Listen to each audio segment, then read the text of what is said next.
একটা বিশেষ পরীক্ষা দিয়ে সেটার রেজাল্ট দিচ্ছি 2 বছর পরে। বাংলাদেশের ইনস্টিটিউশনগুলোকে তো আমরা বৈশ্বিক মানে করে তুলতে পারিনি, এটা একটা কঠিন রূঢ় বাস্তবতা। আমরা গরিব আর ধনীকে পড়াই না, ছাত্রছাত্রীদেরকে পড়াই। বাংলাদেশের আইনে কোনো প্রাইভেট বিশ্ববিদ্যালয় প্রফিট সিকিং না।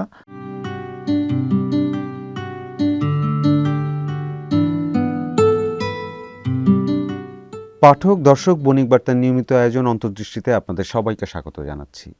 আজ আমরা কথা বলবো শিক্ষা খাতের নানা চ্যালেঞ্জ ও সম্ভাবনা নিয়ে। আমাদের সঙ্গে আছেন নর্থ সাউথ বিশ্ববিদ্যালয়ের উপাচার্য প্রফেসর আব্দুল হান্নান চৌধুরী। আপনাকে স্বাগত জানাচ্ছি বণিক বার্তার অন্তর্দৃষ্টিতে। স্যার, প্রথমে একটু জানতে চাইবো যে আমাদের এই যে 5 অগস্ট পরবর্তী সময়ে নানান ধরনের সংস্কারের বিভিন্ন কমিশনের কথা আমরা দেখেছি, বিভিন্ন কমিশন গঠন হয়েছে, এগুলো সবই হচ্ছে পরিবর্তনের লক্ষ্যে।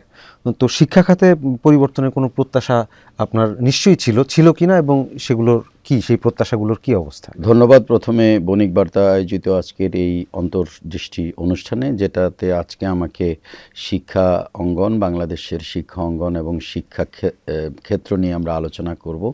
প্রাসঙ্গিকভাবেই আজকে বলা হয়েছে যে আগস্ট পরবর্তীতে আমরা যেই নতুন সরকার পেয়েছি, সেই জুলাই চেতনা এবং জুলাইয়ের আপরাইজিংয়ের পরে আমরা যেটা আশা করেছি যে সকল ক্ষেত্রে এক ধরনের পরিবর্তন আসবে, যেটা একটা পজিটিভ পরিবর্তন আসবে। সেক্ষেত্রে তো যেহেতু সব কিছুই তরুণদেরকে ঘিরে এবং তরুণদের ড্রিভেন একটা আপরাইজিং হয়েছিল, সেখানে তরুণরা সবচেয়ে বেশি সম্পর্কিত কিন্তু শিক্ষার সাথে এবং শিক্ষা অঙ্গনের সাথে।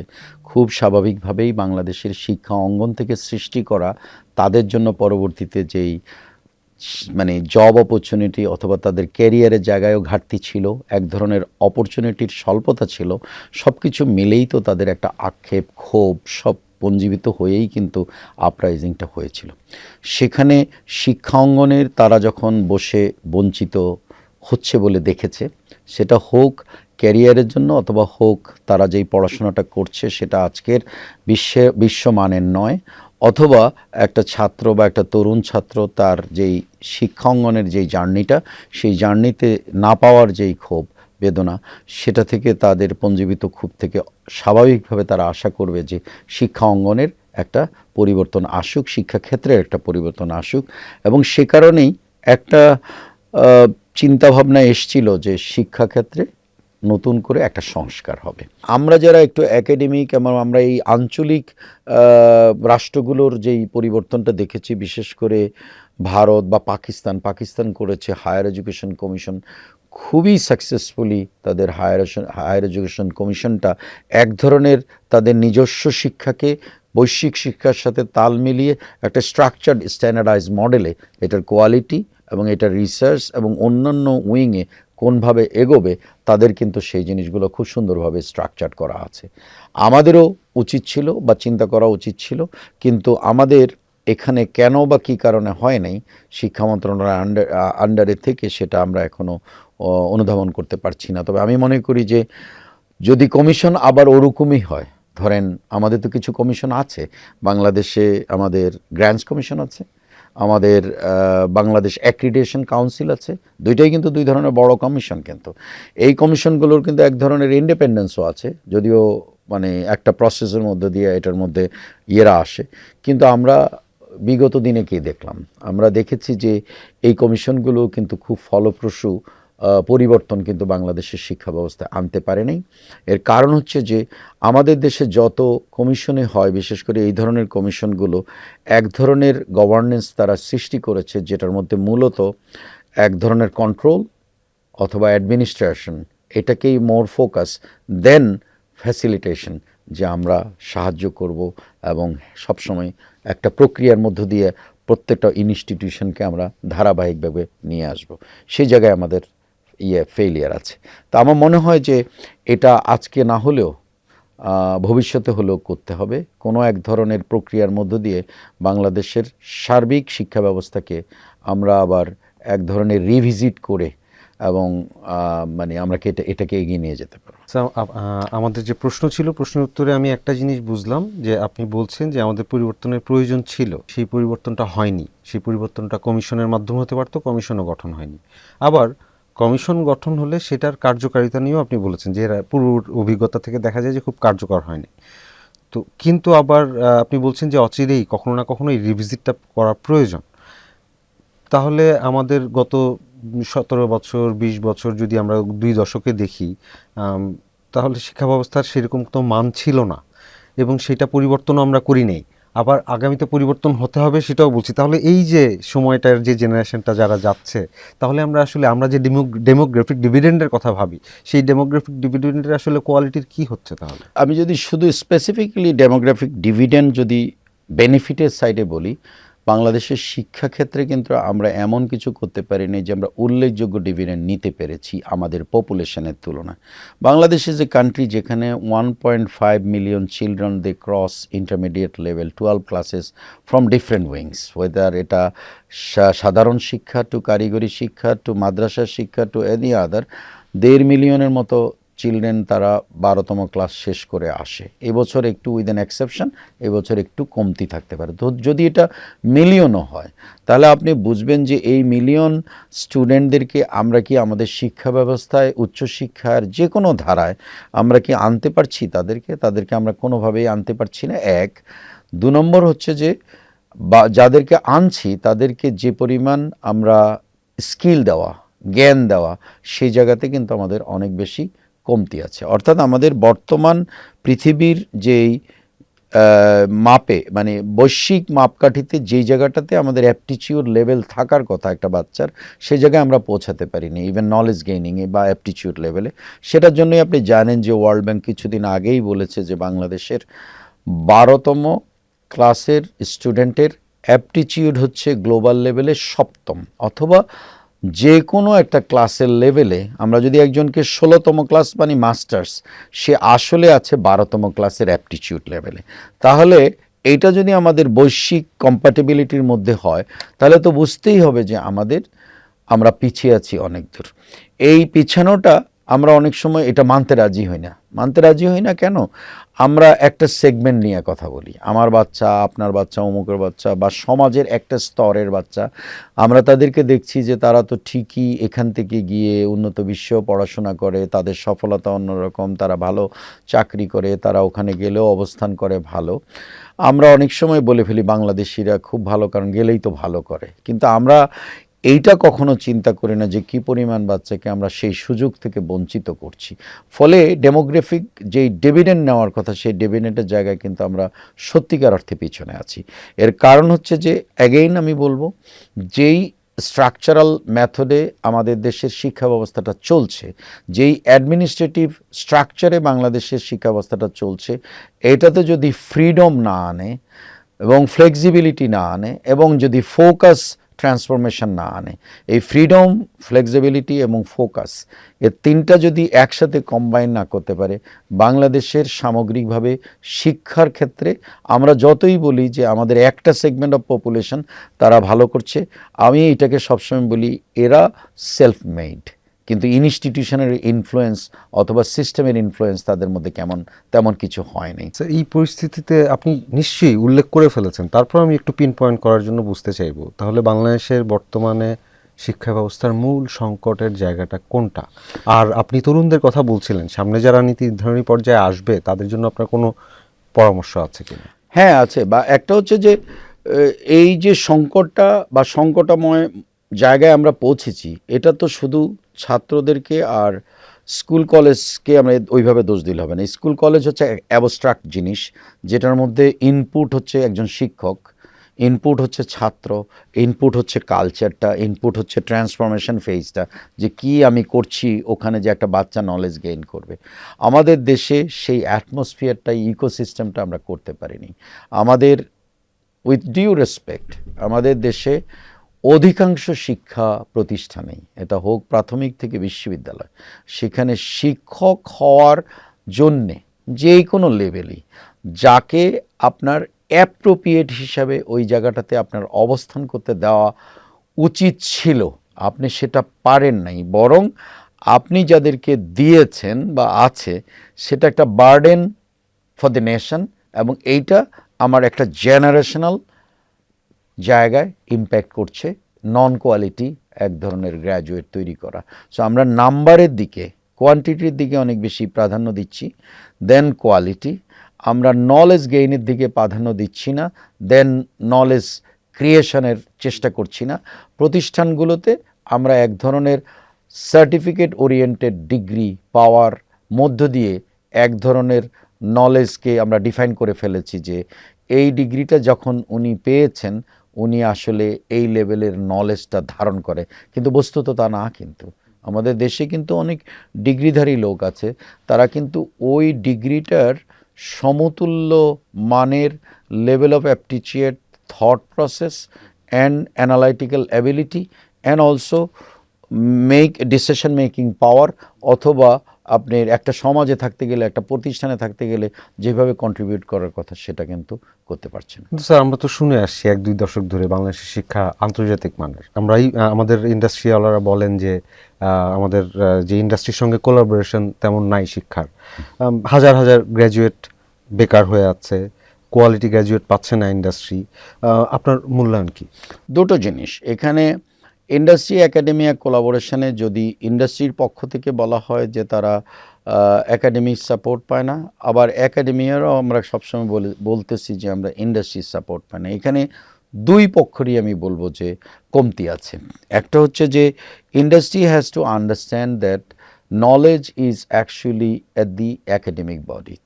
সুতরাং ইন্ডাস্ট্রিতে যখন কোনো প্রবলেম বা কিছু হয়, সেই সমস্যাগুলি নিয়ে তারা কিন্তু একাডেমিক জায়গাতে আসলে কিন্তু বিশ্লেষণ করে তাদেরকে কিন্তু ভালো একটা গাইডেন্স দেওয়া যায়। সেই কালচারটা বাংলাদেশে একদমই হয়নি। এখন এটা যে কিছু ইনস্টিটিউশনের নাই তা না, কিন্তু এটা সার্বিকভাবে আমি যদি বলি এটা আসলেই নাই। কারণ আমি তো 2, 4, 5টা 10টা শিক্ষা প্রতিষ্ঠানের কথা বলতে পারবো যে তারা এই ব্যাপারে ভালোই করছে। স্যার, আজকাল তো আপনার বিশ্বের বিভিন্ন দেশে বাংলাদেশের শিক্ষার্থীর ভর্তিতে এক ধরনের কঠোরতা দেখা যাচ্ছে। আপনি বলছিলেন যে আমাদের এখানকার এডুকেশনও আপনার আন্তর্জাতিক বাজারের মতন সঙ্গতিপূর্ণ না, যেহেতু তাহলে আমরা এই যে একটা রিসোর্স পাঠাবো এবং তারা আবার তারা সেই জ্ঞান নিয়ে ফিরবেন, তো আমরা তো পাঠানোর জায়গাটা তো সীমিত হয়ে আসছে। সত্যি করে যদি বলি, আমরা তো কেউই কিন্তু ওইটার এগেনস্টে না যে বাংলাদেশের ইনস্টিটিউশনগুলোকে আমরা বৈশ্বিক মানের করে তুলি, কিন্তু বাংলাদেশের ইনস্টিটিউশনগুলোকে তো আমরা বৈশ্বিক মানের করে তুলতে পারিনি। এটা একটা কঠিন রূঢ় বাস্তবতা। আবার উল্টো সাইড থেকে যদি বলি, আগে যেরকম ওপেন ছিল অ্যাডভান্স ওয়ার্ল্ড, অন্তত যেখানে গেলে নলেজটা গেইন করা যেত, সেই সব জায়গা আস্তে আস্তে সংকুচিত হয়ে আসতেছে। বৈশ্বিক জিওপলিটিক্স বলি, ওয়ার্ল্ড পলিটিক্স, গ্লোবাল পলিটিক্স বলি, কিংবা আজকের এই অস্থির পৃথিবীর ইয়েতে এসে আমরা দেখছি যে নানান জায়গায় আমাদের ডোরগুলো ক্লোজ হয়ে যাচ্ছে অথবা কমতি হচ্ছে। ফলে সাপ্লাই সাইডেও কিন্তু আমরা যে বেশি সংখ্যক ছাত্রছাত্রী পাঠাতে পারছি তা না। কিন্তু ফলে আমরা কিন্তু দুই ধরনের সমস্যায় পড়ছি। এক হচ্ছে ইনস্টিটিউশনাল বিল্ডিং উইদিন কান্ট্রি, আমরা অনেকটা ফেল করেছি। এই কারণে আপনি দেখেন বাংলাদেশে কিন্তু এখন প্রায় 50-এর ঊর্ধ্ব সরকারি বিশ্ববিদ্যালয় আছে, 150-র মতো প্রাইভেট বিশ্ববিদ্যালয় আছে। কিন্তু যে কোনো ব্যক্তিকে যদি বলা হয় আপনি বিশ্ববিদ্যালয়গুলো কাউন্ট করেন, বোথ প্রাইভেট এবং পাবলিকের মধ্যে আপনি হার্ডলি হয়তো 10টা, 20টা, 30টা পাবেন কিনা আই ডাউট। 25টা হয়তো আপনি আইডেন্টিফাই করে নিতে পারবেন। তাহলে দাঁড়ালোটা কি? যে ইনস্টিটিউশনাল ডেভেলপমেন্টটা আমার হয় নাই। একইভাবে আপনি যদি বলেন যে প্রাথমিক বিদ্যালয়, বাংলাদেশে হাজার হাজার, আমি জানি না পুরো সংখ্যাটা কত, কিন্তু আমি এইটুক বুঝি যে বাংলাদেশের 64 ডিস্ট্রিক্টে এত হাজার, 68,000 ভিলেজে অথবা সব জায়গায় মিলে একটা বিরাট সংখ্যক প্রাথমিক বিদ্যালয় আছে যেগুলো গভর্নমেন্ট দ্বারা পরিচালিত হয়। তার বাইরে কিন্তু আপনি প্রাইভেট স্কুল আছে, যেটা ইংরেজি হতে পারে, হতে এর বাইরে একটা ম্যাসিভ সেট আপ হচ্ছে যেখানে মাদ্রাসা ব্যাকগ্রাউন্ড স্টুডেন্টরা থাকে বা যায়। এটার কারণ হচ্ছে যে বাংলাদেশের সোশ্যাল স্ট্রাকচারটাকে আমাদের কোনো সরকারই কিন্তু বুঝতে চেষ্টা করে নাই। একদিকে আমাদের মাদ্রাসা শিক্ষাকে অনেকভাবে আমরা ত্রুটিপূর্ণ অথবা পশ্চাৎগামী বলে ধরে নিয়েছি, অন্যদিকে তার যেই অল্টারনেটিভ কিছু আপনি করবেন সেটাও আপনি করতে পারেন নাই। কিন্তু আপনি যদি ওদেরকেও এনরিচ করার চেষ্টা করতেন, আপনাকে যখন দেখতে হবে যে একটা সমাজ আমরা গড়েছি, যেই সমাজে কোনো ধরনের ওয়েলবিং অথবা ওয়েলফেয়ার অথবা সোশ্যাল সেফটি নেট বলে না থাকে, সেই দেশে প্রান্তিক পর্যায়ের লোকগুলোর বা তাদের বাচ্চাগুলোর কোনো জায়গায় যাওয়ার কোনো অবস্থানে নেই। তাহলে রাষ্ট্র তো সেই জায়গাটা অ্যাড্রেস করতে পারে নাই, কিন্তু আমরা সবাই সমালোচনা করছি। এগুলো হয়েছে এক ধরনের অনেকের জন্য বেঁচে থাকারও একটা অবলম্বন, যে যেখানে গেলে সে ফুড অ্যাকোমোডেশন নিশ্চিত, এক ধরনের শিক্ষা আছে। ধর্মীয় শিক্ষা কিন্তু খারাপ না, কিন্তু সেই ধর্ম শিক্ষাটার মধ্যেও যদি গুণগত মান দিতে পারতাম, পাশে আপনি তো তাদেরকে ভাষা শিখাবেন, ইংরেজি ভাষা শিখাবেন, ম্যাথ শিখাবেন, সায়েন্স শিখাবেন, আপনি যদি দুইটার কম্বাইন করে দিতে পারতেন তাহলে ভালো হতো। কিন্তু আমরা সেটা পারিনি, কারণ আমরা সেই সেক্টরটাকে আবার কমপ্লিটলি কোনো মেইন স্ট্রিমের মতো সাব মেইনও কিন্তু আমরা আনতে চাইনি। ফলে হয়েছে কি, একটা বিরাট সংখ্যক ছাত্রছাত্রী যারা ওই মাধ্যমে পাশ করে আসে, সরকার কিন্তু একসময় বলেছে যে এটা হলে ওই মাধ্যমের, এটা হলে সে মেট্রিকের সমতুল্য, ওটা উচ্চ মাধ্যমিকের সমতুল্য, সে কিন্তু ইকুইভ্যালেন্সটা করেছে কাগজে কলমে, কিন্তু ইকুইভ্যালেন্স সর্ট অফ নলেজ গেইনিংটা করেনি। ফলে সরকারের এখানে অনেক ফেলিয়ার আছে। এটাকে স্ট্রাকচার করতে গেলে যেই ধারণার লাগবে, বাস্তবতা ভাবতে হবে যে আপনি কি সবগুলোকে একসাথে ক্লোজ করে দিতে পারবেন, নাকি সবগুলোকে এক ধরনের সাপোর্ট দিবেন, সেটাকে আপনাকে চিন্তা করতে হবে। দিলে কি ধরনের সাপোর্ট দিবেন, শিক্ষকের কি ধরনের অপ্রতুলতা আছে, ইনফ্রাস্ট্রাকচারে কি আছে, সব মিলে কিন্তু বাংলাদেশের প্রাথমিক শিক্ষার অবস্থানটা বা 12 গ্রেড পর্যন্ত অবস্থানটা খুবই খারাপ। তারপরে 12 গ্রেডের পরে যে মাধ্যমগুলো হচ্ছে মূলত বিশ্ববিদ্যালয়, মেডিকেল কলেজ, ইঞ্জিনিয়ারিং অথবা উচ্চশিক্ষার নামে যে কলেজগুলো আছে জাতীয় বিশ্ববিদ্যালয়ের আন্ডারে, এগুলোর অধিকাংশই শুধুমাত্র with an exception of few institutions in medical, engineering and also regular মানে ইউনিভার্সিটি, বোথ প্রাইভেট পাবলিক মিলে বাদ দিলে বাকিগুলোতে এক ধরনের ছাত্রদেরকে সার্টেন পিরিয়ডের জন্য একটা সার্টিফিকেট দেওয়ার প্রসেসের মধ্যে এক ধরনের পার্কিং করে রাখা হয়, যেখানে আসলে মেধার বিকাশ হয় না, যেখানে একটা মানে একটা স্ট্রাকচার্ড পরীক্ষা পদ্ধতির মধ্য দিয়ে খালি পরীক্ষাটা নিয়ে আপনি তাদেরকে এক ধরনের সার্টিফিকেট দিয়ে আপনি বলছেন you are eligible to BCS exam, you are eligible to apply for certain places. এই প্রসেসের মধ্যে স্ক্রুটিনাইজড হয়ে কিন্তু অধিকাংশ স্টুডেন্টই বা বর্তমান প্রেক্ষাপটে যেই স্কিল, নলেজ এবং অ্যাপটিটিউড লেভেল নিয়ে একটা মানুষকে সরকারি, বেসরকারি বা যে কোনো প্রতিষ্ঠানে কাজ করবে, তার সেই অ্যাপটিটিউড লেভেল হয় না। সরকারি এবং বেসরকারি শিক্ষা ব্যবস্থার কথা বলছিলেন, শুধু যদি বিশ্ববিদ্যালয় দেখি তাও দেখি যে সরকারিভাবে অনেক বিশ্ববিদ্যালয় আছে, বেসরকারিভাবে অনেক বিশ্ববিদ্যালয়। এই যে দুইটা খাতের মধ্যে আবার কোয়ালিটির অনেক ভ্যারিয়েশন। সরকারির 50টার মধ্যে সেই 50টার কোয়ালিটি অনেক ভ্যারি করে, বেসরকারি আপনি প্রাইসের অ্যাসপেক্টেও অনেক ভ্যারি করে। এই জায়গায় কি মূলত ব্যাপারটা একটাই, সরকারি আর বেসরকারি বলে আমরা কিন্তু এক ধরনের রাষ্ট্রের ভিতরে এক ধরনের একটা ইগো সিস্টেমের মধ্যে আছি, যে সরকারি মানেই ভালো, বেসরকারি মানেই খারাপ। আসলে কিন্তু এখন 35 বছর জার্নি ও প্রাইভেট ইউনিভার্সিটিস, আপনারা এখন নিজেরাও স্বীকার করবেন, রাষ্ট্র স্বীকার করে এবং দেশের জনগণও স্বীকার করে, না হলে প্যারেন্টসরা স্বীকার করে, যাদের বাচ্চারা ইভেন ভালো প্রাইভেট বিশ্ববিদ্যালয়তে পড়াশোনা করে নিজেরা ক্যারিয়ারে অনেক এগিয়ে গেছে, তারা এখন বুঝতে পারে যে আসলে এই পার্থক্যটা ওইভাবে করা উচিত ছিল না। শিক্ষা প্রতিষ্ঠান হিসাবে আমি বলবো যে আমরা সরকারিতে পড়াই আর বেসরকারিতে পড়াই, আমরা মূলত বাংলাদেশের সিটিজেনদের সন্তানকে পড়াই। আমরা গরিব আর ধনীকে পড়াই না, ছাত্রছাত্রীদেরকে পড়াই। আমরা বরং একটা এমপ্যাথিক ইনস্টিটিউশন, যেখানে আমরা গরিব ছাত্রদেরকে এত হাই টিউশন হলেও তাদেরকে স্কলারশিপ দেই।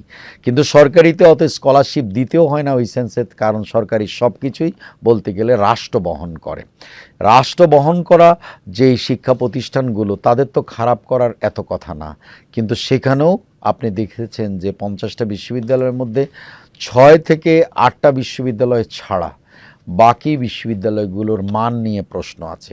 প্রাইভেট বিশ্ববিদ্যালয়েও আপনি বলতে পারেন 10-12টা বিশ্ববিদ্যালয় ছাড়া বাকি বিশ্ববিদ্যালয়ের মানের এর মূল কারণ হচ্ছে প্রতিষ্ঠানটা ইটসেলফ প্রসেসের মধ্যে কি রাখছে। আপনি যখনই র মেটেরিয়াল ভালো রাখবেন এবং আপনি যদি এটা প্রসেস করার মধ্যে একটা স্ট্যান্ডার্ডাইজড প্রসেস রাখবেন, আপনি বিশ্ববিদ্যালয়ের ক্ষেত্রে সবচেয়ে বেশি কোয়ালিটি দেখতে হবে শিক্ষকদের, শিক্ষা প্রতিষ্ঠানের ক্ষেত্রে সবচেয়ে বেশি কোয়ালিটি দেখতে হবে শিক্ষা প্রতিষ্ঠানের।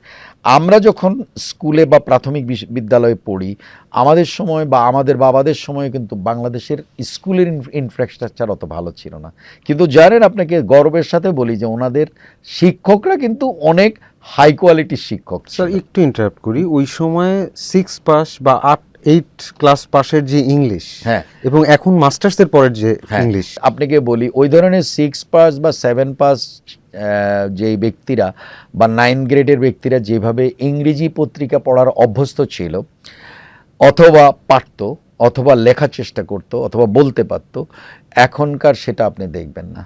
এটা না দেখার কারণ হচ্ছে আমাদের কালচার অফ দ্য ইনস্টিটিউশন। এখন যদি আমাকে বলেন নর্থ সাউথ বিশ্ববিদ্যালয়, আমরা কিন্তু যে কোনো গ্র্যাজুয়েটকে প্রথম 1.5 বছর একটা চোখে দেখার চেষ্টা করি। আপনি ইলেকট্রিক্যাল ইঞ্জিনিয়ারিং পড়ুন আর সিএসসি পড়ুন, আমার কাছে প্রথম কথা হচ্ছে আপনার ভাষা জ্ঞান, আপনার ম্যাথামেটিক্সের নলেজ, স্ট্যাম্প বেজ এডুকেশনের নলেজ, সায়েন্সের নলেজ, টেকনোলজির নলেজ, এবং জিইডি আমরা বলি যে আপনি ইঞ্জিনিয়ার হন কিন্তু আপনি আসলে একজন মানুষ। তাহলে আপনি যদি একজন সুষ্ঠু মানুষ হতে হয়, আপনি ইতিহাস জানতে হবে, পাবলিক অ্যাডমিনিস্ট্রেশন জানতে হবে, আপনি কিছুটা অ্যানথ্রোপোলজি জানতে হবে। সেই ধরনের জিইডি কোর্সের কম্পোজিশনে আমরা কিন্তু ওই কারিকুলামটা চালাই। এখানে হচ্ছে ব্যবধান, যেটা আপনি সরকারি বিশ্ববিদ্যালয়ের একটা জায়গায় হয়তো পাবেন না, যেটা কারিগরি বিশ্ববিদ্যালয় সে দেয় খুবই কম কম্পোনেন্ট। এই ডোজটা তার মেকানিজমের মধ্যে অল্প ডোজ, আমাদের এই ডোজটা অনেক বেশি। বিকজ হ্যাঁ, আমরা মনে করি যে আগে আমরা মানুষ তৈরি করি, পরে সে ইঞ্জিনিয়ার। হ্যাঁ, আর অনেকে মনে করে আমি তো ইঞ্জিনিয়ার তৈরি করব, সকল কিছু ইঞ্জিনিয়ার হবে অথবা ডাক্তার হবে। ফলে সমাজে যখন তারা কাজ করতে আসে, আপনি তাদের মধ্যে হিউম্যান কোয়ালিটিটা মধ্যে ডিফারেন্স পাবেন। আপনি দেখবেন যে বাংলাদেশের, উইথ অল ডিউ রেসপেক্ট, যদি মনে করেন যে ওনারা সবচেয়ে ব্রিলিয়ান্ট স্টুডেন্ট, কিন্তু ওনারা সবচেয়ে ব্রিলিয়ান্ট জায়গায় থাকার কথা, এবং যে সমস্ত প্রকল্প রাষ্ট্রের যেটা প্রযুক্তির সাথে জড়িত সেটাতে কিন্তু সব ইঞ্জিনিয়ার জড়িত, যেটা স্বাস্থ্যের জায়গায় সবচেয়ে বেশি ডাক্তার জড়িত, কিন্তু আপনি দেখবেন ওইটার প্রতিফলন আমরা পাইনি। আমাদের সবচেয়ে খাত, মানে লুজিং খাত, বিকজ তাদের ম্যানেজমেন্টের জ্ঞানের অভাব, তাদের সমাজের জ্ঞানের অভাব অনেকের। আমি এটা জেনারেলাইজ করব না, আমাদের দেশে বহু আছে, কিন্তু আমার বক্তব্য একটাই, let we not differentiate the graduates regardless of their degree, what degree they have got. তারা সবাই এক ধরনের গ্র্যাজুয়েট, কিন্তু তারা কন্ট্রিবিউট করবে যার যার ফিল্ডে উইদাউট এনি ইগো। কিন্তু আমরা ইগোর জায়গাটাতে বেশি নিয়ে গেছি।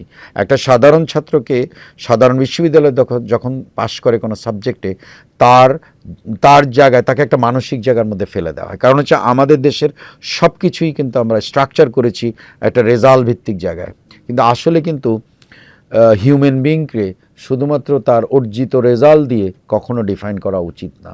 একটা হিউম্যান বিং সে একটা প্রসেসের মধ্যে দিয়ে একটা এডুকেশন পাবে, কিন্তু তার রিয়েল লাইফে সে অনেক বেশি কন্ট্রিবিউট করতে পারে, no matter what degree and what grades or what result they have done. তাহলে আমাদের এডুকেশন সিস্টেমটা তাহলে কি হলো? আমাদের এডুকেশন সিস্টেম হয়েছে যে আমি ডিফাইন করেছি কিছু সাবজেক্ট বেস্ট, সুতরাং আমার ডেফিনেশনে এই সাবজেক্টগুলো পড়লে তারা বেস্ট স্টুডেন্ট এবং তারাই বেস্ট থাকবে সবসময়। এই ধারণাটা যতদিন বাংলাদেশ রাখবে, সেই বাংলাদেশ এগোবে না। সেটা আমাদের সিভিল ব্যুরোক্রেসির মধ্যে আছে, সেটা আমাদের ডিফেন্স ব্যুরোক্রেসির মধ্যে আছে, সেটা আমাদের সব ধরনের ক্যাডারের মধ্যে আছে। কারণ আমরা মনে করেছি যেই ছাত্রটা প্রাইভেট জব করে, যেই মানুষটা অন্য ধরনের একটা কাজ করে, সামাজিক প্রকল্পে কাজ করে, অথবা এনজিওতে কাজ করে, অথবা একটা প্রাইভেট প্রতিষ্ঠানে কাজ করে, আমরা অনেক সময় তাদেরকে আমাদের লেন্সে একটু ডিফারেন্টভাবে দেখি। এই যে ডিফারেন্ট দেখা, এটার মধ্যেই কিন্তু এক ধরনের বৈষম্যতা আছে, গলদ আছে। এটাকে আমাদেরকে করতে হবে যে knowledge is here and there and everywhere, এবং এটাকে আমাদেরকে যেদিন আমরা বুঝবো যে আমি একটা পরীক্ষায় জীবনে একবার ভালো করেছি বলে আমি একজন বিসিএস অফিসার হয়েছি, এটা সার্টেন টাইমের সার্টেন রেফ্লিকেশন, এবং ওই রিফ্লেকশনস থেকে আমি এই জায়গায় বসছি, সুতরাং আমার মধ্যে কোনো ইগো থাকবে না। সেই ইগোর জায়গাটা যেদিন আমি উঠায় ফেলতে পারবো, ঠিক একই জিনিস কেউ যদি ভাবে আমি ক্যাডেট কলেজে পড়েছি বলে আমি ডিফেন্সে আছি, অথবা আমরা অধিকাংশরা আছি, এটা হচ্ছে ego barrier of the society, and that sort of society is never ever going to proceed when we are pushing the whole generation of the young youths to grow, flourish and contribute to the society. So let we go beyond those মানে block thinking, let we go in a sphere of thinking and thought process that we all can float around in a society with the intention that আমরা যে যেখানে আছি সেখানে contribute করতে করতে আমরা এগিয়ে যাব, দেশ এগিয়ে যাবে, রাষ্ট্র এগিয়ে যাবে। কিন্তু সেই জায়গাটাতে আমাদের উল্টোটা হচ্ছে যে আমরা যে জায়গায় যেজন বসে আছি তিনি তার ইগোটা নিয়ে সুপার পাওয়ার একজন এন্টিটি হয়ে বসে থাকে, ফলে একদিক থেকে আরেক দিক কোনো ধরনের একটা সমঝোতায় আসে না, এক ধরনের ব্লক করে করে এগোনো, এইটা একটা সমাজের জন্য খুব ভালো জিনিস না। গত 2 দশকে তো আমাদের entire thought process of the whole nation, the narrative of the nation, and then the psyche of the whole nation has taken to a different direction. যে আমার যেই বাচ্চাটা আজকে থেকে 20 বছর আগে জন্ম নিয়েছে, সে এখন কিন্তু 22-24 বছরের যে রাস্তায় এখন আন্দোলন করছে, তাহলে লুক অ্যাট দ্যাট, হু আর দে? তারা কিন্তু একটা অন্য ধরনের প্রজন্ম। সে এমন একটা বাংলাদেশকে দেখেছে, সে দেখেছে একটা অপ্রেসড বাংলাদেশ, সে দেখেছে একটা সেগ্রিগেটেড বাংলাদেশ, সে দেখেছে একটা সার্টেন গ্রুপের জন্য বাংলাদেশ এক্সিস্ট করে, সে দেখেছে যে তার জন্য কোনো কিছু খোলা নাই, সমাজটা ওরকম না যে কোনো জায়গা থেকে একজন লোক উঠে আসতে পারে। কিন্তু আপনি দেখেন, কেন আমরা বলি যে উন্নত বিশ্বের সাথে এটাই হচ্ছে আমাদের ডিফারেন্স।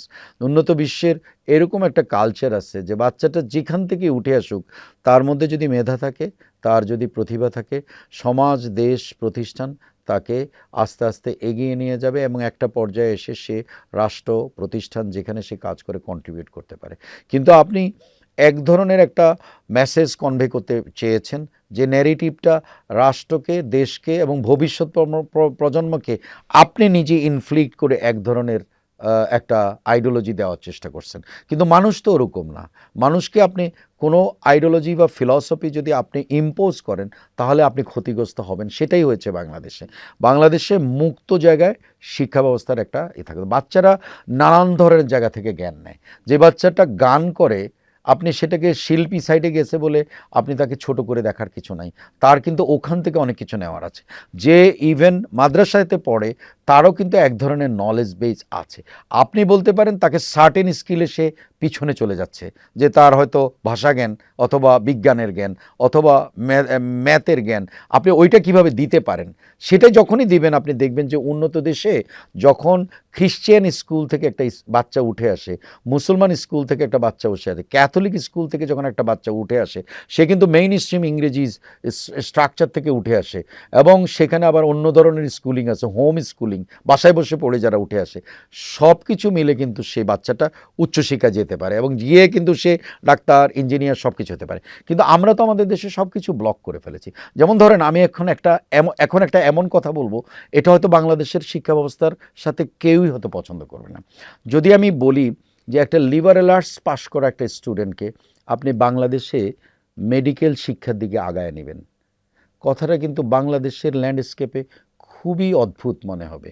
কিন্তু আপনি যান পৃথিবীর সেরা দেশ যেগুলো চিকিৎসা শাস্ত্রে পড়ায়, তাদের কিন্তু লিবারাল আর্টসের স্টুডেন্টকেও মেডিকেল শিক্ষা, আমি একটা এক্সাম্পল দিলাম, এটা ইঞ্জিনিয়ারিং হতে পারে, অন্য বিষয় হতে পারে, তার যাওয়ার কিন্তু সুযোগ আছে। কিন্তু আমরা সেই স্ট্রিম রাখি নাই।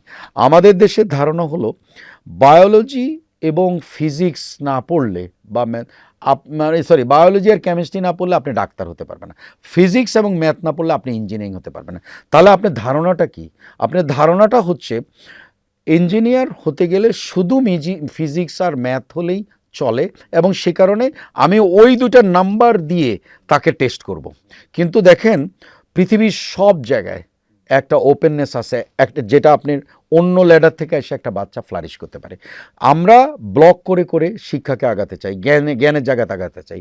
আমি যদি বলি এখন যে একটা বুয়েট গ্র্যাজুয়েটের তার ইউনিভার্সিটির মধ্যে একটা ড্রামা কোর্স থাকতে হবে, এটাও আপনার কাছে অদ্ভুত মনে হবে যে উনি কি বলছে। উনি বলছে যে ইঞ্জিনিয়ার যে হবে সে ড্রামা কোর্স কেন নিবে। কিন্তু I see huge relations with drama and electrical engineering.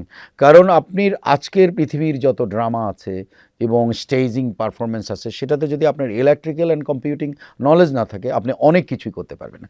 তাহলে দাঁড়ায় কি? দাঁড়ায় হচ্ছে যে আমরা শিক্ষা অঙ্গনের জায়গায় মুক্ত জায়গাটা না রেখে আমরা ব্লক থিঙ্কিংয়ে জায়গায় আছি। কী কারণে আমি এই কথাটা বললাম? আমি একটা ইউনিভার্সিটি, পৃথিবীর সেরা একটা ইউনিভার্সিটির কথা বলছি, তারা বলছে যে আমরা মেডিকেল স্কুলে ভর্তির ক্রাইটেরিয়া একটু চেঞ্জ করতে চাই। তো আমি জিজ্ঞেস করলাম যে কী চান আপনারা, এখন কী চান? বলে আমরা এখন চাচ্ছি যারা ডাক্তার হবে তাদের আগে ব্যাচেলর অফ ইঞ্জিনিয়ারিং ডিগ্রি থাকতে হবে। তাহলে আপনি বুঝেন, আমার দেশে আমি এটা বলতে পারবো যে বুয়েটের ভাইরা আসো তুমি এখন মেডিকেলে পড়ো, অথবা ইঞ্জিনিয়ারিংয়ের ভাইরা আসো মেডিকেলে পড়ো। অথচ আপনি যদি যৌক্তিকভাবে দেখেন আজকের বৈশ্বিক প্রেক্ষাপটে স্বাস্থ্য মানে জ্ঞানের আপনি যদি জায়গায় যান অথবা স্বাস্থ্য সেবার জায়গায় যান, there is nothing without the technology that you can do in health domain. আপনি যত বড় ডাক্তার দেখবেন পৃথিবীতে তত বড় মেশিন চালানোর তার অভিজ্ঞতা। আমাদের দেশে আনফর্চুনেটলি ডাক্তারদের নিজের মেশিন চালানোর ক্ষমতা কম। তারা অপারেটরের উপর ডিপেন্ড করে, whether it is X-ray report to CT scan to MRI to আছে, there are certain doctors, they are doing good, they have that knowledge. কিন্তু এরা এই যে মেশিন ড্রিভেন রেজাল্ট, সেটাতে অনেকের কিন্তু কমতি আছে। এটা আমি জেনারেলাইজ করব না, কিন্তু আমি বলছি ওই যে কম্পিউটিংয়ে পাশ করা ছেলেটা, তাকে আপনি মেডিকেল পড়ার সুযোগ দেন, তাহলে সে চিন্তা করবে এক সময় যখন ডাক্তার হয়ে যাবে তখন চিন্তা করবে যে আমার এমআরআই মেশিনটাকে আরও ইমপ্রুভ করতে হবে, বিকজ এমআরআই, সিটি স্ক্যান অথবা এই মেশিনগুলো এখন রুগীর এটা এখন পর্যন্ত ভালোভাবে দেখে না। মেশিন না বুঝলে আপনার চিকিৎসাশাস্ত্র, চিকিৎসা জ্ঞান এখন কিন্তু সবচেয়ে বেশি পশ্চাৎগামী। ফলে আমাদের দেশে যখন আমরা একটা ক্রিটিক্যাল রোগী পাই, সাথে সাথে প্রশ্ন আসে যে ওনাকে এয়ার লিফটিং করতে পারেন কি না। জানেন এয়ার লিফটিং আপনি কেন করছেন জানেন? এর মূল কারণ হচ্ছে ওই চিকিৎসাটার জন্য যেই মেশিনটা, যেই টেকনোলজিটা, যেই ডাক্তারটার মেশিন ড্রিভেন নলেজ থাকবে, সে কিন্তু ভালো অ্যাসেস করতে পারবে what is the critical problem of that individual patients, and we can resolve it through a machine. Machine has become much more powerful than human capacity in to some extent. Human beings controls the machines, তার knowledge দিয়ে সেটা control করে। তাহলে আপনি যদি একজন ডাক্তারের engineering জ্ঞান না থাকে, মেশিনটা না বুঝে, তখন কিন্তু প্রবলেম হয়। তাহলে ফলে যে আমাকে যে জিংহুয়া ইউনিভার্সিটির ভাইস চ্যান্সেলর, যে চায়নার যে জিংহুয়া ইউনিভার্সিটির ভাইস চ্যান্সেলর বলছিল যে আমরা চাই যে ইঞ্জিনিয়ারিং নলেজ থেকে মেডিকেল পড়বে, I think that has huge logic about it. তো সে কারণে আমি বলছি যে ধারণাগুলোর পরিবর্তন করতে গেলে এটাই হচ্ছে যে আপনি যে একটু আগে বলছেন যে স্যার ধারণা চেঞ্জ করতে হবে, ধারণার চেঞ্জ না করলে আপনি যদি ওই জায়গায় বসে থাকেন যে আমার ছেলে ম্যাথ আর ফিজিক্সে ভালো করছে সুতরাং সে ইঞ্জিনিয়ারিং পড়বে, আর আমার বাচ্চাটা লিবারাল আর্টস পড়ছে প্রাইমারি স্কুল এবং কলেজে, তার সুযোগ ছিল না, যে স্কুল বাচ্চাটা হয়তো বলতেছে আমার স্কুলে সায়েন্স ছিল না, কিন্তু আপনি তার মেধাশক্তির জায়গায় প্রতিবন্ধকতা ক্রিয়েট করতেছেন। ফলে আমাকে যদি বলেন, আমি কিন্তু শিক্ষাক্ষেত্রে মুক্ত চিন্তার বিশ্বাসী। আমাকে কেউ বলতে পারবে না যে আমি রেস্ট্রিক্ট করে জ্ঞান অর্জন করব। ফলে বাংলাদেশের শিক্ষা ব্যবস্থায় আরও বেশি মুক্ততা আনতে হবে, মানে ফ্রিডম আনতে হবে। এই ফ্রিডমটা এই জন্য আমরা অনেকে বলি যে রেগুলেটরি বডি যারা অনেক সময় বলে যে আমি যেটা লিখে দিচ্ছি আপনি বিশ্ববিদ্যালয় হিসাবে সেটা ফলো করবেন, আমি অনেক সময় এটার বিরোধিতা করি। আমি বলি যে আপনি একটা রেগুলেটরি বডি হিসাবে এটা বলছেন, কথাটা হয়তো স্লাইটলি ট্রু, কিন্তু আপনি এইটা ভাববেন না যে ঢাকা বিশ্ববিদ্যালয়ে কম শিক্ষক আছে যিনি এটা বুঝেন না, উনি বুঝে। ঢাকা বিশ্ববিদ্যালয় একটা বিরাট বড় প্রতিষ্ঠান, অথবা বুয়েট একটা বিরাট বড় প্রতিষ্ঠান, অথবা নর্থ সাউথ একটা বড় প্রতিষ্ঠান, অথবা যে কোনো বিশ্ববিদ্যালয়ে আপনি যদি হিউম্যান রিসোর্স ওরকম দেখেন, আপনি ওদের উপরেও কিছুটা বিশ্বাস রাখতে হবে।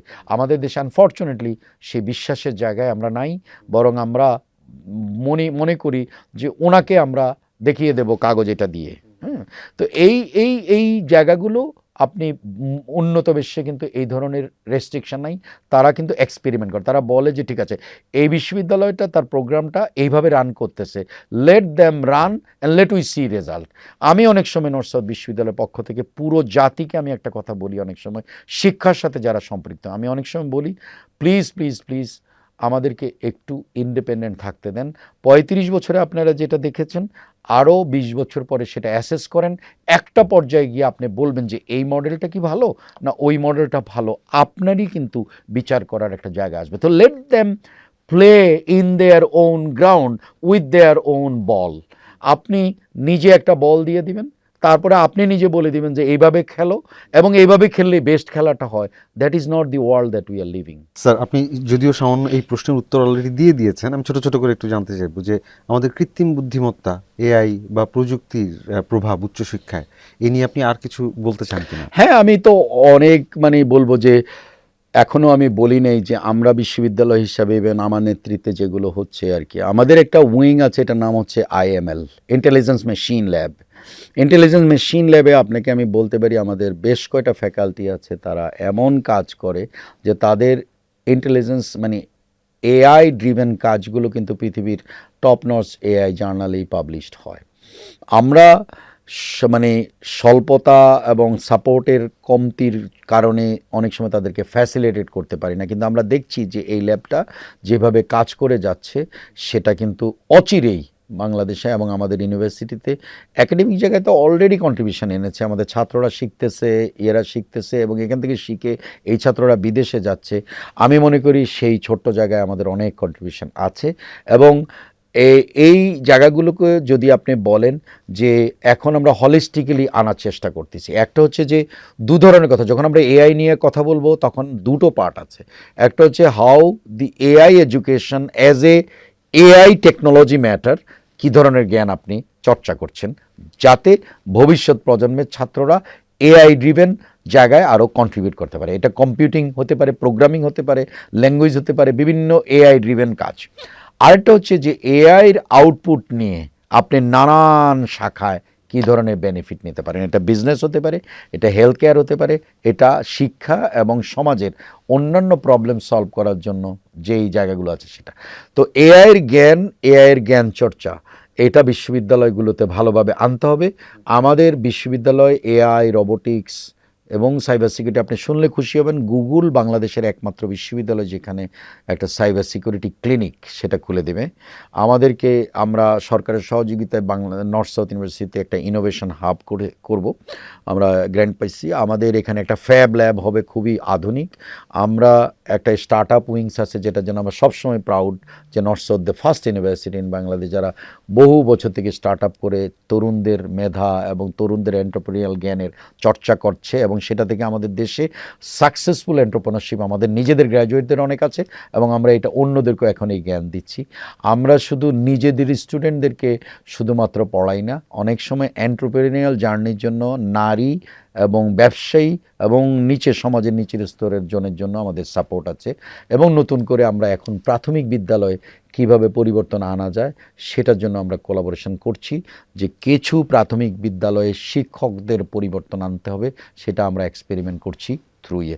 সুতরাং নর্থ সাউথ বিশ্ববিদ্যালয় একটা কমিউনিটি ড্রিভেন, বাংলাদেশের ইন্ডিজিনিয়াস প্রবলেম এবং আমাদের রাষ্ট্রীয় অবস্থানে সামাজিক সমস্যা এবং অন্যান্য অনেক জিনিস নিয়ে কিন্তু আমরা কাজ করতেছি।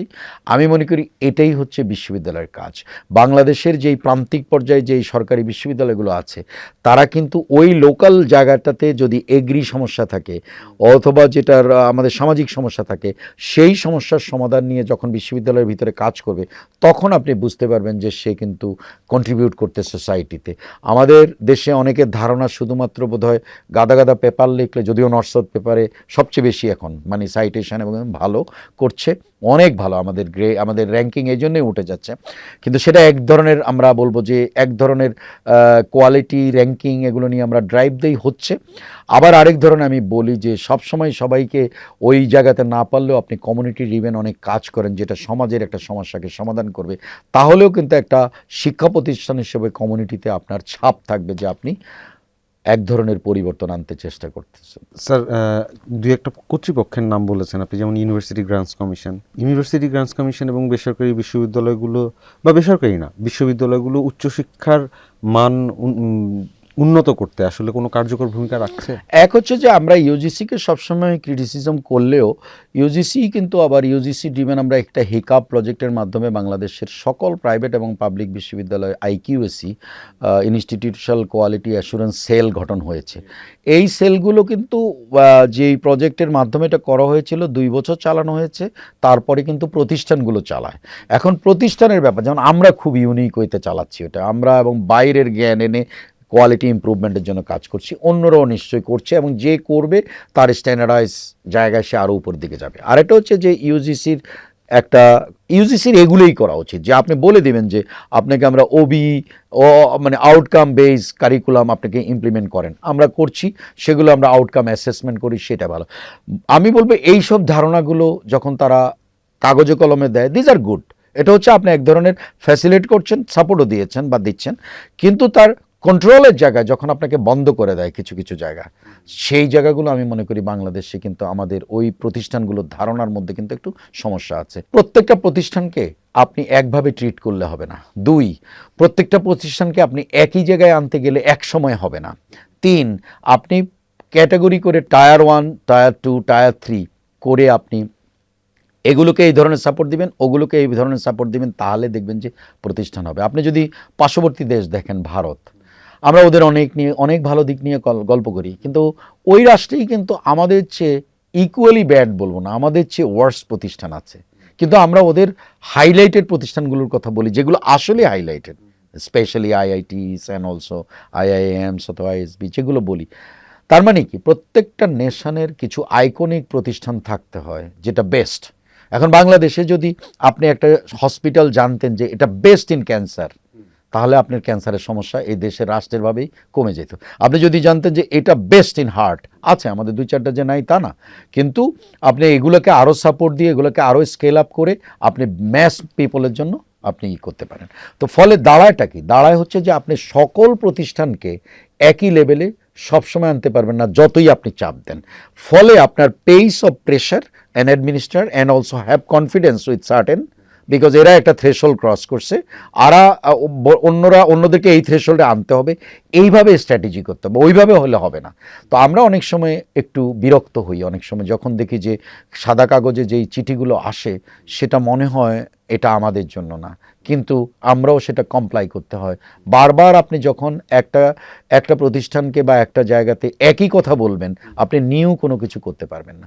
তো আমরা ঘূর্ণন চক্রের মধ্যে থাকি, এবং সরকারি জায়গাতেও কিন্তু একই জিনিস আমি মনে করি, তাদেরও কিন্তু পরিবর্তন আনতে হবে। কারণ আমি তো শিক্ষা ব্যবস্থা নিয়ে কথা বললে শুধু প্রাইভেট নিয়েও বলবো না, পাবলিক নিয়েও বলবো না, আমি বলবো ভালো মন্দ সব জায়গায় আছে, এবং আমাদের সবগুলোকে আটায় হনন। কিন্তু কেউ যদি আমাকে বলে বিশ্ববিদ্যালয়ের কি সংখ্যা খুব বেশি মনে হয়, আমি বলবো পপুলেশনের তুলনায় কিন্তু বাংলাদেশে এখনও উচ্চশিক্ষার প্রতিষ্ঠান কম আছে। কিন্তু উচ্চশিক্ষা প্রতিষ্ঠান কালকে একটা দেয়া হলে সেটা রাইট কোয়ালিটির হবে কিনা, সেই ব্যাপারে আমার প্রশ্ন আছে। প্রাইভেট ইউনিভার্সিটির যেসব চ্যালেঞ্জ আপনি মুখোমুখি হচ্ছেন, তার মধ্যে প্রধান কি একটা চ্যালেঞ্জ সেটা বলবেন, আর নর্থ সাউথ বিশ্ববিদ্যালয়ের ভবিষ্যৎ পরিকল্পনা। প্রাইভেট ইউনিভার্সিটির মধ্যে প্রধান চ্যালেঞ্জ হচ্ছে আমাদের গভর্নেন্স পার্টে যখন ইউজিসি ড্রিভেন অথবা বোর্ড ড্রিভেন কোনো জায়গায় যদি আমাদের জন্য প্রতিবন্ধকতা হয়, সেটা একটা। আর আমরা এখন যেই পর্যায়ে আসছি নর্থ সাউথে, আমি বলবো যে নর্থ সাউথ এখন একটা 350 বিঘা জমির উপরে একটা প্রজেক্ট শেষ করে আগামী প্রজন্মের তরুণ ছাত্রছাত্রীর জন্য একটা বড় ক্যাম্পাস আনবে, যেটা কোনোভাবেই কিন্তু একটা সরকারি ইউনিভার্সিটির ক্যাম্পাসের চেয়ে কম হবে না। এবং আমরা বিশ্বাস করি যে আমরা বাংলাদেশের তরুণ প্রজন্মের ছাত্রছাত্রীদের জন্য, গার্ডিয়ানের জন্য, দেশের জন্য আসলে একটা ভালো ইকোসিস্টেম, এডুকেশন ইকোসিস্টেম দিতে পারবো, যেখানে ডর্ম থাকবে, হোস্টেল থাকবে, ইয়ে থাকবে। এখন আমার তো অনেক প্রতিবন্ধকতা, কারণ আমি যখন ভাইস চ্যান্সেলর হয়েছি আমি দেখেছি আমাদের বিশ্ববিদ্যালয়ের কেনা জমিগুলো আগের সরকারের একটা সার্টেন মানে পৃষ্ঠপোষক বা যেটাই হোক, আমাদের একটা হাউজিং আমাদের অনেকগুলো জমি নিয়ে চলে গেছে, সেই জমিগুলো আমাকে দখল করতে হয়েছে। এইটা কিন্তু একটা ইউনিক প্রবলেম, এটা কোনো সরকারি ইউনিভার্সিটি হবে না। তাহলে সরকার তো সেই ব্যাপারে কিছুটা সহযোগিতা করা উচিত, যে এদের গ্রোথের জন্য যে জায়গাগুলো আছে সেই জায়গাতে প্রতিবন্ধকতা কি, সেখানে কোনো সাপোর্ট লাগবে, তাদের সেই সাপোর্টটা দেওয়া উচিত। এই কারণে যে আমার যদি আজকে সরকারি হতাম তাহলে তো আমার জায়গাটা নির্দিষ্ট থাকতো। এখন আমি বাউন্ডারি ওয়াল তৈরি করতেছি 4.5 কিলোমিটার, আমার প্রতিনিয়ত কিছু প্রতিবন্ধকতা, তাহলে আমার গ্রোথে তো এই একটা জমির কাগজ, একটা জমির দলিল, এই নানান ধরনের যে সংকট, এই সংকটটা কিন্তু প্রাইভেট অ্যান্ড পাবলিকের মধ্যে ডিফারেন্ট, এবং নর্থ সাউথের সাথে অন্য সকল সরকারি ইউনিভার্সিটির সাথে ডিফারেন্ট। কারণ সরকারি বিশ্ববিদ্যালয়গুলো একটা বিল্ডিং করার জন্য যেভাবে সরকারের কাছ থেকে টাকা পায়, আমাদের কিন্তু সারপ্লাস মডেল থেকে বিশ্ববিদ্যালয় গড়তে হয়েছে। এই পর্যন্ত আপনারা জানেন এখন 30,000 স্টুডেন্টের আমাদের সংস্থান আছে, এবং আমাদের এখানে আরও 20-30,000 স্টুডেন্টের জায়গা হবে উইথ ডর্ম। এই ফ্যাসিলিটেশনটা আমার তো মনে হয় বাংলাদেশের জন্যই আমাদেরকে দ্রুত আনা উচিত। কিন্তু সেটার জন্য কি আমি রাষ্ট্রীয় বা আমাদের সমাজ ব্যবস্থা সেইটুক সহযোগিতা আমাদেরকে করবে? তার মানে কি? তার মানে হচ্ছে আপনি এক ধরনের ধীর গতিতে অগ্রসর হবেন। তো প্রতিবন্ধকতা অনেক ধরনের, যে একদিকে ফান্ড আমরা বলি যে নর্থ সাউথের জন্য হয়তো ওইভাবে ফান্ডের ক্রাইসিস হবে না, কারণ আমরা একটা ফাইন্যান্সিয়াল মডেলে সবসময় আছি। আমরা কিন্তু খুবই জেনারেস স্টুডেন্ট ইউনিভার্সিটি, আমরা স্টুডেন্টদেরকে কিন্তু highest amount of financial aid দিয়ে যাই। বাংলাদেশে কোনো প্রাইভেট বিশ্ববিদ্যালয় এই পর্যন্ত এত টাকার স্কলারশিপ দিতে পারে নাই যেটা আমরা দিয়েছি। বাংলাদেশের 1700-র উপরে, প্রায় 1800 হয়ে যাবে মুক্তিযোদ্ধার সন্তানদেরকে আমরা ফ্রি পড়িয়েছি। বাংলাদেশে জুলাই আপরাইজিংয়ের সকল আহত স্টুডেন্ট আমাদের যারা আছে, 350 স্টুডেন্টকে চিকিৎসা করেছি, ওদেরকে স্কলারশিপ দিয়ে 100 স্টুডেন্টকে পড়াচ্ছি। এবং বাংলাদেশের প্রান্তিক পর্যায় থেকে আসা গরিব ছাত্রছাত্রীদের জন্য আমরা মেধা স্কলারশিপ দিয়ে যাচ্ছি, এবং যারা মেধা অনুসারে ভালো করে তাদের জন্য মেধা স্কলারশিপ আছে। তাহলে আপনি দেখবেন যে একটা প্রাইভেট বিশ্ববিদ্যালয়কে সবসময় আমরা যে লেন্স দিয়ে দেখি, সমাজ দেখে যে এটা বোধহয় টাকা নিচ্ছে শুধুমাত্র প্রফিট করার জন্য। কিন্তু আমি অনেক সময় বলি যে আমি যে বিদেশ থেকে শিক্ষকগুলো আনছি তার বেতনটা কে দিবে? আমাকে তো সরকার টাকা দেয় না, আমাকে ছাত্রদের টাকা থেকে আয় করে তাদের বেতন দিতে হয়। ফলে এর ভিতরে আমার গ্রোথ মডেল চিন্তা করতে হয়। গ্রোথটা কার জন্য করছি? ফিউচার জেনারেশন অফ দি স্টুডেন্টের জন্য করছি। আমি যদি নতুন 10টা সাবজেক্ট আনি, সেই সাবজেক্টগুলোও কিন্তু আমি এই দেশের ফিউচার জেনারেশনের জন্য করব। ফলে এটাকে কোনো দিন মানে পাবলিক প্রাইভেট হিসাবে আপনি সেগ্রিগেট করবেন না। আর যখনই ইনফ্রাস্ট্রাকচার ডেভেলপমেন্ট অথবা অন্য ধরনের ডেভেলপমেন্টের থাকবে, শিক্ষা মন্ত্রণালয়, ইউজিসি, সরকার, রাষ্ট্র, সমাজ, দেশ এবং গার্ডিয়ান সবাই মিলে বলতে হবে যে প্রতিষ্ঠান যখন বড় হয় সেটা সেবা কেউ না কেউ পায়, যে আমাদের ধনী গরিব বলে কোনো কথা নেই, সমাজের সব পর্যায়ের ছাত্রছাত্রীরা পায়। তো আমি সেটাই চাই, বিশ্ববিদ্যালয় হবে বাংলাদেশের আপামর জনতার জন্য, not for a single segment of the community. একটা লেন্স বাংলাদেশের শিক্ষা ব্যবস্থার ক্ষেত্রে আছে যে বাংলাদেশের শিক্ষা ব্যবস্থাটা কি আসলে বা বিশ্ববিদ্যালয়গুলো কি আসলে ব্যবসা না শিক্ষা, এই লেন্সটাকে আপনি কিভাবে? এটা আমি এটা একদম অস্বীকার করব না, কিন্তু আমি এটুকু বলতে পারি, বাংলাদেশে যেই সব শিক্ষা প্রতিষ্ঠানগুলো প্রাইভেটে পরিবার দ্বারা নিয়ন্ত্রিত, নট ট্রাস্ট দ্বারা নিয়ন্ত্রিত, সে জায়গার মধ্যে এই সমস্যাটা কিছুটা থাকতে পারে। কিন্তু যেখানে ট্রাস্টি বোর্ড আছে, যেখানে 10 জন বসে, সেখানে এটা অতি নগণ্য বা একদম মানে আমি বলবো যে নেগলিজিবল পর্যায়ে আছে, যদিও এটা সম্পর্কে একটা অন্য ধরনের ভ্রান্ত ধারণা আছে। বাংলাদেশের আইনে কোনো প্রাইভেট বিশ্ববিদ্যালয় প্রফিট সিকিং না, এরা নন প্রফিট। এর ভিতরে যদি কেউ করে থাকে তাদের মডেলগুলোকে রিভিজিট করে দেখা উচিত, সেখানে কারা আছে সেটা দেখা উচিত। এবং সেটা কিন্তু আমি মনে করি না যে সরকারের লেন্সে নাই, অর্থাৎ কিন্তু এখানে অনেক ধরনের প্রোপাগান্ডার মধ্যে কিন্তু অনেক বিশ্ববিদ্যালয়কে অনেক সময় ব্র্যাকেট করা হয়, যেটা আমি মনে করি সেটাও ডেট্রিমেন্টাল ফর দি সোসাইটি। একটা জিনিস বুঝতে হবে, এখন একটা মানে ইউজিসি ড্রিভেন প্রাইভেট বিশ্ববিদ্যালয় অ্যাক্ট নিয়ে কাজ চলছে। আমি ডকুমেন্টটা পুরো যাইনি, কিন্তু আমি শুনেছি সেখানে যারা ট্রাস্টি বোর্ড তাদেরকে অনেক বেশি কর্মক্ষমতা অথবা ইয়েটাকে একদম কমিয়ে দেওয়া হয়েছে। আবার অন্য জায়গায় মানে প্রভাব খাটানোর তার যে সুযোগ সেটা কমিয়ে দেয়। সেটা মানে প্রভাব বলতে ওনারা প্রভাব হিসেবে দেখে, সেটা প্রভাব দেখুক আর যেটাই দেখুক, ওখানে একদম কুকিগত করা হয়েছে। আরেকটা হয়েছে যে এটাকে এক ধরনের বিশ্ববিদ্যালয় বানানো হবে যেটা এক ধরনের সরকারি বিশ্ববিদ্যালয়ের আদলে ডিসিশন মেকিং পাওয়ারে আসবে, অর্থাৎ ভিসি আসবে অন্য জায়গা থেকে। হ্যাঁ, তাহলে আপনি দুদিকে কিন্তু এটা ডিস্ট্রাকশন করছেন। এক, যারা ফাউন্ডিং বডি বা ট্রাস্টিজ, আপনি কিন্তু এই দেশে আর কোনো দিন পাবেন না যে ট্রাস্ট ড্রিভেন কোনো অর্গানাইজেশন গড়ে উঠবে। এক, তাহলে আপনি অঙ্কুরেই একটা প্রতিষ্ঠানকে সৃষ্টি করতে দিবেন না। দুই, আপনি এমপ্লয়াবিলিটি সৃষ্টি করার কোনো সুযোগই দিবেন না। তিন, আপনি যখন ওই বিশ্ববিদ্যালয়টা হলো না, তার মানে ওখানে আমাদের ছাত্রছাত্রীদের জন্য আর কোনোদিন তাদের জন্য কোনো সুযোগ থাকবে না। ফলে এটা পৃথিবীর সব জায়গায় আছে এই প্রাইভেট বিশ্ববিদ্যালয় মডেলটা। আপনি যেটা বেস্ট মডেল সেটা নেওয়ার চেষ্টা করেন। আমি আগেও বলবো যে প্রাইভেট ইউনিভার্সিটি কিন্তু নন প্রফিট একটা অর্গানাইজেশন, এখানে ট্রাস্টিদেরও কিন্তু সরাসরি কোনো কিছু নেওয়ার সুযোগ থাকে না বা নাই। এটা আপনাদের ইন্সপেকশন এবং আপনাদের ইয়েটা থাকুক, কিন্তু সেটা আপনারা ওইভাবে না, ওই অর্থে না যে আপনাদের একজন ছোট একজন অফিসারও গিয়ে একটা চিঠি লিখে দিবে, সেইভাবে না। আপনি এটাকে ফুললি, কারণ প্রাইভেটে আপনি গত সপ্তাহে একজন অডিটর একটা হোটেল সোনারগাঁতে একটা বক্তৃতায় উনি বলেছেন যে উনি এই সরকারের প্রধানের কাছে, অর্থ উপদেষ্টার কাছে সাবমিট করেছে একটা ডকুমেন্ট, যেটাতে দেখিয়েছে বাংলাদেশের 100% প্রাইভেট ইউনিভার্সিটি প্রতি বছর অডিট করেছে, অডিট রিপোর্ট আছে। ওয়ারাজ বাংলাদেশের একটাও সরকারি বিশ্ববিদ্যালয় নাই যেই অডিট রিপোর্ট কখনো সাবমিট করে নাই। তাহলে দুটোও কিন্তু একই আইন দ্বারা সিদ্ধ। তাহলে অডিট কি তাদের প্রয়োজন নাই? আছে। তাহলে আপনি বলেন কেন এটা হয়নি? সেটা আপনি বলতে পারেন মানে আমি কেয়ার করলাম না। সেটা হতে পারে যে আমি তো সরকারি, আমাকে কে প্রশ্ন করবে। সেটা হতে পারে যারা কন্ট্রোল ফ্যাক্টর তারাও মনে করে ওদেরকে চেক করতে হবে না। দুটোতেই সমস্যা আছে। তাহলে যারা 100% কমপ্লাই করছে, সেখানে আপনি যদি স্ট্যাটিস্টিক্যালিও যান অডিটের মধ্যে বা ইয়েতে, আপনি হয়তো 2% 3% এররও পেতে পারেন, যেটা which is significantly not that important, but এটা একটা অ্যাকসেপ্টেবিলিটির মধ্যে আছে। কিন্তু যেখানে 100% সাবমিশন নাই, সেটাকে আপনি কিভাবে দেখবেন?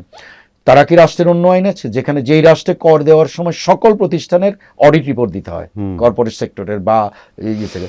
তার মানে হচ্ছে যে অডিট বা মানে তার ট্রান্সপারেন্সির প্রশ্ন আছে। আমি কাউকে ছোট করে দেখব না, আমি বলছি যে দেখেন ব্যবধানটা কোথায়। লেন্সের জায়গাটাতে ভেরিয়েশন কিভাবে আসে? লেন্সের জায়গাটাতে ভেরিয়েশন আসে অনেকটা, আমাদের দেশটা ছোট, তো সেই ছোটতে personal influence, institutional influence, institutional ego and institutional thought process আমরা প্রিজমেবলি ধরে নেই এটা হচ্ছে জ্ঞানের সাগর। হ্যাঁ, আমি যেটাকে অনেক সময় বলি বাংলাদেশে আমাদের সিগনিফিক্যান্ট প্রবলেম হয়ে গিয়েছে যে আমরা নলেজ বেসটাকে একটা জায়গায় নিয়ে আসছি, ট্রায়াঙ্গুলার একটা জায়গায়। এটা দোয়েল চত্বর থেকে শাহবাগ থেকে নীলক্ষেত হতে পারে, কিন্তু এইটা যে একটা বিস্তৃত দেশে আছে, হ্যাঁ, বাংলাদেশের বিশ্ববিদ্যালয় রাজশাহীতে আছে, চট্টগ্রামে আছে, এগ্রিকালচারে আছে, আপনি কিন্তু জ্ঞানের জায়গায় সেই জায়গায় আপনি কখনোই পারসেপশন বেস ইয়েটা নাই। এই ট্রায়াঙ্গুলার থট থেকে আমাদেরকে বেরোতে হবে। হ্যাঁ, আমি জানি আমার কথায় অনেকটা হার্ট করবে, কিন্তু with all due respect, if we do not think beyond the borders, beyond the circle, আমরা কিন্তু এনসার্কেল হয়ে থাকবে একটা জায়গায়, সেটা আমাদেরকে কোনোদিন এগোতে দেবে না। আপনাকে আসলে শিক্ষা খাতের কোন বিষয়টা আশাবাদী করে সামনে ভবিষ্যতে? একটাই আশাবাদী। আমাকে যদি বলেন, আমি 11 বছর আমেরিকা এবং কানাডাতে 5 বছরের থেকে বাংলাদেশের সরকারি ইউনিভার্সিটি থেকে তারপরে যখন প্রাইভেট বিশ্ববিদ্যালয়, একটা ছোট্ট বিশ্ববিদ্যালয়ে এসেছি, আমি যখন কনফিডেন্স এইটুক রেখেছি যে আমি বনানীর একটা ছোট্ট ক্যাম্পাসে বাংলাদেশের প্রথম প্রাইভেট বিশ্ববিদ্যালয়ে কাজ করবো, আমি টানা কাজ করেছি। আমি বলি যে কোনো একজন ব্যক্তি বা যে কোনো একটা গ্রুপ যদি মনোনিবেশ করে একটা প্রতিষ্ঠানকে পরিবর্তন করবে, সে তার জীবদ্দশায় ওটাকে বড় কিছু না দেখলেও একটা স্টেজে দেখবে, যেটা আমরা 35 বছরে নর্থ সাউথ বিশ্ববিদ্যালয়ে দেখছি। এবং আমি বলি অনেক সময়, এখন আমি এটা বলে যাচ্ছি অন রেকর্ড, একটা মাত্র বিশ্ববিদ্যালয় আছে বাংলাদেশের যেটাকে যদি রাষ্ট্র সুযোগ দেয়, রাষ্ট্র কিন্তু সুযোগ দেবে কিনা আই ডোন্ট নো, তার কিন্তু পোটেনশিয়ালের অনেক উচ্চতা আছে যদি আমরা তাকে সহযোগিতা করি। কেন বলি আমি আপনাকে বলি, আমি যখন বিশ্ববিদ্যালয়ের ভিসি হয়েছি 15 মাস আগে 476 জন আমার ফুল টাইম শিক্ষক ছিল, এখন 538 জনের মতো। আমি কিন্তু আমেরিকা থেকে ফুল টাইম বাংলাদেশি ফ্যাকাল্টি যারা 20 বছর 24 বছর চাকরি করেছে তাদেরকে নিয়ে আসতে পেরেছি। With my humble submissions, try to help Bangladesh, come and join. আমি অস্ট্রেলিয়া থেকে 4-5 জন নিয়ে আসছি, এখন আরও 5 জন আসবে। আমার গত ট্রিপে আমি 4 জনকে রাজি করিয়েছি। এরা সবাই কিন্তু হ্যাভেনলি লাইফে আছে ওইসব দেশে, এদের প্রাপ্তি কিন্তু কোনো অংশে কম নয়, এরা কিন্তু টপ নচ ইউনিভার্সিটিতে কাজ করে। এরা যখন আসতে সাহস করতেছে, আর আমি যখন দেখি আমারই ছাত্রী স্ট্যানফোর্ড থেকে পিএইচডি করে এসে বাংলাদেশে জয়েন করতেছে, তখন আমার আত্মবিশ্বাস এই জায়গায় যে বাংলাদেশ আসলে পরিবর্তন হবে। কারণ আমাদের তরুণ ছাত্রছাত্রীদের মধ্যে অনেকে কিন্তু অনেক ধরনের আশার আলো দেখে, যেটা আমাদের সকল ব্যর্থতা আমাদের নিজেদের মাঝে নিয়েও আমরা বলি যে এটাকে নার্চার করলে, এই সংখ্যাটাকে বাড়াতে পারলেই একদিন বাংলাদেশ দাঁড়িয়ে যাবে। সুতরাং এই ভরসা নিয়ে আমি এসেছি, এবং আমি এখন নর্থ সাউথকে এক পর্যায় থেকে আরেকটা পর্যায়ে দেখছি। আসলে এটা কিন্তু অন্যরকম একটা পর্যায়ে এখন আছে, যেটা এখন নেক্সট লেভেলে নিতে আর 20 বছর কাজ করলে কিন্তু ইউনিকলি আপনি বাংলাদেশের মধ্যে একটা ইনস্টিটিউশন আইডেন্টিফাই করতে পারবেন, যেটা ক্লিয়ারলি ডিস্টিংটিভলি ডিফারেন্ট। আপনি যদি সবাইকে একমাত্রায় দেখতে চান, Bangladesh has a fundamental problem. যারা ইউনিটারি এডুকেশনের কথা বলছে এর আগে, যারা ইভেন রেস্ট্রিক্ট করতে চায় সবাইকে একরকম, আপনি শুনলে অবাক হবেন বাংলাদেশের কোনো শিক্ষা মানে যারা শিক্ষা কন্ট্রোল করে তাদের মধ্যে এরকমও ধারণা আছে যে 4 বছরের একটা ডিগ্রি 3.5 বছরে করা যায় না। এর মানে কি জানেন, সমাজের যে ছেলেটা সবচেয়ে ব্রিলিয়েন্ট, যে আগে দৌড়াতে পারে, আপনি ওকে দড়ি ধরে টেনে রাখছেন। আমাদের দেশে কিছু ডকুমেন্টেশন আছে, ওর গ্র্যাজুয়েশন আপনাকে 4 বছরে দিতে হবে, আগে দিতে পারবেন না। ফলে আপনি মেধাশক্তির পায়ের মধ্যে রশি দিয়ে তাকে বেঁধে রাখার চেষ্টা করতেছেন। There are fast runner, there are slow runner, there are runners those who are going to finish the, আমরা যেটাকে ম্যারাথন বলি, একটা সার্টেন টাইমে সেও কিন্তু কমপ্লিট করে। তাহলে আপনি ফাস্ট রানারদেরকে স্লো রানার সাথে কিভাবে ইয়ে করবেন? আমাদের রাষ্ট্রের চিন্তার মধ্যে সেই জিনিসটা নাই। আমাদের এই দেশে অনেক মেধাবী ছাত্র আছে যারা একটা 3 বছরের 4 বছরের কারিকুলাকে, মানে 4 বছরের কারিকুলাকে 3.5 বছরে শেষ করতে পারে। আমরা যে সিস্টেমে চালাচ্ছি, ও কিন্তু তখন বিদেশে গিয়ে কিন্তু ঠিকই আবার মাস্টার্স করে ফেলতেছে। সে কিন্তু ওয়ার্ক লাইফে অনেক আগে যাচ্ছে, সে তার কর্মজীবনে কন্ট্রিবিউশনের জায়গায় অনেক লম্বা থাকবে। হোয়ারেজ আমরা কি করছি, আমরা একটা বিসিএস পরীক্ষা দিয়ে সেটার রেজাল্ট দিচ্ছি 2 বছর পরে। হ্যাঁ, আমরা কিন্তু মেধাবী ছেলেগুলোকে বিসিএস এর একটা লম্বা প্রক্রিয়ায় ফেলে একটা বিরাট চাঙ্কে পরে থ্রো আউট করি। ওরা আর কোনো জায়গায় অ্যাডজাস্ট করতে পারে না, কারণ তার ক্যারিয়ারের জায়গায় চলে যায়। ফলে কোনো সিস্টেমে এরকম হওয়া উচিত না। হ্যাঁ, আপনি তো সিলেক্ট করবেন সিলেক্ট ফিউ, কিন্তু আপনি একটা বিরাট গ্রুপ থেকে একটা সিলেক্ট ফিউ নেবেন, সেটার জন্য আপনি বছর ব্যাপী 2 বছর ব্যাপী একটা প্রসেস রাখলেন। আপনি ওইটার আশায় সবাই দৌড়াচ্ছে, একটা বিরাট গোষ্ঠী পরে ড্রিফটেড হচ্ছে অতি সাধারণ জায়গায়, খুব বড় জায়গা আশা করেছিল। ফলে সিস্টেম এটা হওয়া উচিত না, এটা কোনো ভালো সিস্টেম না, বুঝছেন? স্যার, আপনি অনেক সমস্যার কথা বললেন এবং পাশাপাশি অনেক আশার বাণীও ছড়ালেন। আমাদের প্রত্যাশা থাকবে আপনার এই আশার বাণী যেন আমাদের পুরো শিক্ষা খাতে ছড়িয়ে যায়। পাঠক, দর্শক, আমরা কথা বলছিলাম দেশের শিক্ষা খাতের সম্ভাবনা ও চ্যালেঞ্জ সহ নানা দিক নিয়ে। আগামীতে নতুন কোনো খাত নিয়ে আলোচনায় ফিরবো। সেই পর্যন্ত সবাইকে ধন্যবাদ।